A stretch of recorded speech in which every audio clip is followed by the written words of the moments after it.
Stress గురించి చెప్పండి. ఇప్పుడు అందరు కామన్‌గా ఫేస్ అయ్యేది స్ట్రెస్. దాని వల్లనే యాక్చువల్లీ వేరే డిసీజెస్ గూడా వస్తున్నాయి. అవును. రిస్క్ ఫ్యాక్టర్స్ అని దాంట్లో ఇంక్లూడ్ మెయిన్ ఏంటిదంటే స్ట్రెస్ ఎక్కువ స్ట్రెస్సే. ఉంటుంది. యాహ్! సో, అదెట్లా తగ్గించుకోవాలి? దానికేమన్నా ఎక్సర్‌సైజెస్ ఉన్నాయా? ఫుడ్ చేంజెస్ ఏంటి? చెప్తా. ఇప్పుడు మనకి మామూలుగా ఇప్పుడు యూజువల్‌గా మా లెక్క ప్రకారం ఏంటంటే స్ట్రెస్సేనండి అన్నిటికి కారణం. ఇప్పుడు షుగర్ గానివ్వండి, బీపీ యాహ్! గానివ్వండి, ఒబేసిటీకి, హుహు. ఇన్‌ఫర్టిలిటీకి అన్నిటికి స్ట్రెస్ మెయిన్ రీజన్.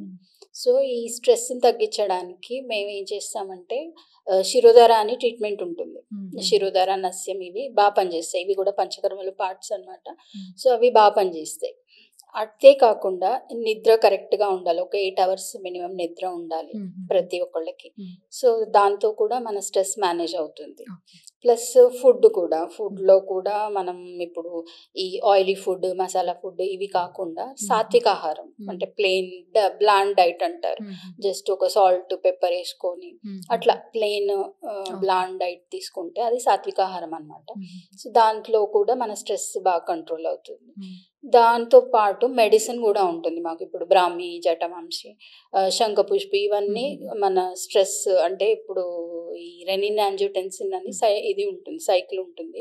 ఆ సైకిల్‌ని బ్రేక్ చేస్తూ హ్యాపీ హార్మోన్స్ రిలీజ్ చేస్తాయన్నమాట. ఇప్పుడు ఓహ్! హ్యాపీ హార్మోన్స్ అంటే డోపమైన్, యాహ్! సెరోటోనిన్ ఇట్లాంటి హ్యాపీ హార్మోన్స్ ఉంటాయి. వాటిని రిలీజ్ చేసి ఆ స్ట్రెస్‌నంతా పోగొడతాయి. హుహు. సో, అట్లా అన్ని విధాలుగా అంటే డైట్ ప్రకారంగా ఇప్పుడు ప్రాణాయామం ఉంటుంది.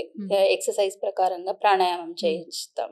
సో, ఇట్లా diet, exercise, life style changes, medicine, అంటే ఇప్పుడు పంచకర్మ ప్రతి ఒక్క అన్నీ. హెల్త్ ప్రాబ్లమ్‌కి ఈ రూట్ కాజ్ ఏంది చూసిన తర్వాత హ్మ్. ఫుడ్, ఎక్సర్సైజ్ అండ్ మూలికలు ఇదొక ప్రాసెస్. హెర్బ్స్. ఓకే. ప్రాసెస్. ప్రతి దగ్గర ఐ ప్రతి మీన్ దగ్గర. ఓకే. అండ్ ప్రతి దానికి ఉంది ట్రీట్మెంట్ ఉంది మన దగ్గర. ఓకే. అట్లా.